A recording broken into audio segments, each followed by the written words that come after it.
कहानी का पार्ट 2। जी, आपने कल जिस औरत को मारा था वो बहुत हसीन भी थी। मैंने आपको कहा, आपने उसको मार भी दिया। चलो, ये बात तो आपने बहुत अच्छा काम किया है, लेकिन वो हमें कुछ नुकसान तो नहीं पहुंचाएगी, या उसका कोई होगा वो नुकसान तो नहीं पहुंचा। उसका पति कहता है, कौन हमें क्या कर सकता है, तुझे पता नहीं मैं कितना पावरफुल हूँ, मेरे पास कितना पैसा है, मेरे को कोई भी कुछ नहीं कर सकता, मैं किसी से नहीं डरता। आप क्यों डर रही हो? इतने में ही वो जाके सो जाता है। सोने के बाद उसके पास चुड़ैल आती है। चुड़ैल कहने लगती है, अच्छा तू किससे नहीं डरते? अभी मैं आपको बताऊंगी कि डर क्या होता है। एक आपने मुझे मार दिया और दूसरा बोलते हो कि मैं डरता नहीं हूँ। अभी मैं आपको बताऊंगी कि डर क्या चीज़ है।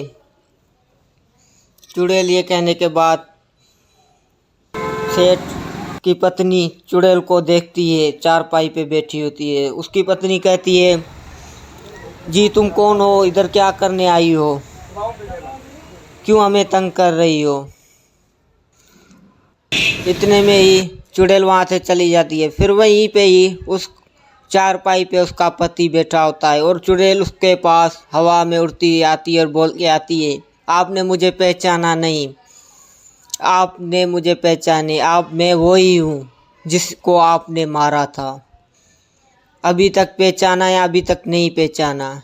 आप किसी से नहीं डरते हो। आज मैं आपको बताऊंगा कि डर क्या चीज़ है।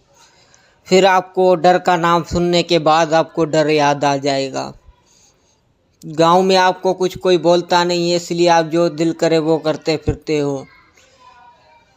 उसका सेठ कहता है, जी जी मुझे माफ़ कर दो, मुझसे बहुत बड़ी गलती हुई थी, मेरे घरवाली ने मुझे कहा था इसलिए मुझसे गलती हो गई। चुड़ैल कहती है, मैं भी इसी तरह आपसे माफ़ी मांग रही थी, लेकिन आपने मुझ पे तरस नहीं खाया और मुझे मार दिया। आप ये भी नहीं सोचा कि मेरे पीछे कौन है, मेरे बच्चे हैं, मेरा पति है, लेकिन आपको कुछ भी एहसास नहीं हुआ।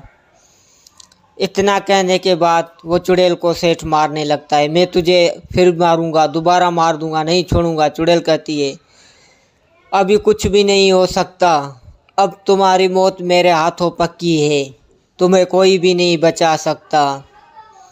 भले मुझे कितना भी मारो, मुझे कुछ नहीं होगा, वो मैं पहले मर चुकी थी, अभी मुझे कुछ भी नहीं होगा। इतने में सेठ उसको मारता फिरता था, बोलता है मैं तेरे को मारूंगा मारूंगा। चुड़ैल को कुछ नहीं होता। फिर सेठ वहाँ से भागता है और बोलता है, बचाओ बचाओ करके वहाँ से भाग जाता है। वो भागता है। उसी गांव में एक ठरकी बाबा रहता था जो पढ़ाई का काम करता था, दम करता था। चुड़ैल बुड़ैल का किस पे साया हो उस पे भी दम करता था। सेठ भागता भागता भागता अचानक उसी ठरकी बाबा के आसपास पहुंच जाता है और ठरकी बाबा कहता है, जी क्या हुआ, इतने भाग क्यों रहे हो, क्या तकलीफ़ है आपको? आप मुझे दिख रहे भी पैसे वाले सेठ बंदे हो, फिर भी आप क्यों भाग रहे हो? फिर सेठ कहता है, जी मुझे एक चुड़ैल ने बहुत तंग किया है। पहले मैंने मेरी पत्नी के कहने पर उसको मैंने मार दिया था, अभी वो मेरे पीछे लगी हुई है, अब मैं क्या करूं, कैसे उससे बचूं? उसने मुझे बहुत तंग किया है। फिर ठरकी बाबा उसे कहता है, आप जाओ अपने घर, मैं देखता हूँ। और ठरकी बाबा उसे कहता है कि एक कमरा खाली रखना जिस पे मैं पढ़ाई करूँगा। सेठ बोलता है, आप जो भी बोलोगे, आप एक कमरा के आप महल बोल दोगी वो भी मैं खाली करवा लूँगा, पर इससे मेरी जान छुड़वाओ कैसे भी करके। उसने मुझे बहुत तंग किया है और मेरे घरवाली को भी बहुत तंग किया है, कैसे भी करके इसमें से मेरी जान छुड़ाओ। मैं जाता हूँ घर, एक कमरा खाली रखता हूँ और आप भी आ जाना। और वो जाता है, उसके पीछे ही से ठरकी बाबा भी वहाँ से अपना सामान लेके निकल पड़ता है सेठ के घर। वो थोड़ा पैदल जाता है। जाते जाते वो सेठ के घर के करीब पहुँच जाता है। वो जैसे ही सेठ के घर पहुँचता है और पढ़ाई करना शुरू कर देता है। पढ़ाई करने के बाद चुड़ैल की आवाज़ आती है, क्यों मुझे तंग कर रहे हो, मैं अपना बदला ले रही हूँ, आप बीच में से नहीं आओ। ठरकी बाबा कहता है इससे गलती बहुत बड़ी गलती हो गई है, ये अपनी गलती को संवारना चाहता है, आप इसे बस एक मौका दो। चुड़ैल कहती है मैं इसे मौका नहीं दूंगी, इसको मैंने बहुत मिन्नतें की थी बहुत, लेकिन इसने मेरी बात नहीं मानी। ठरकी बाबा बोलता है अच्छा आप इतनी जल्दी पास नहीं आओगे। फिर ठरकी बाबा अपनी पढ़ाई शुरू कर देता है।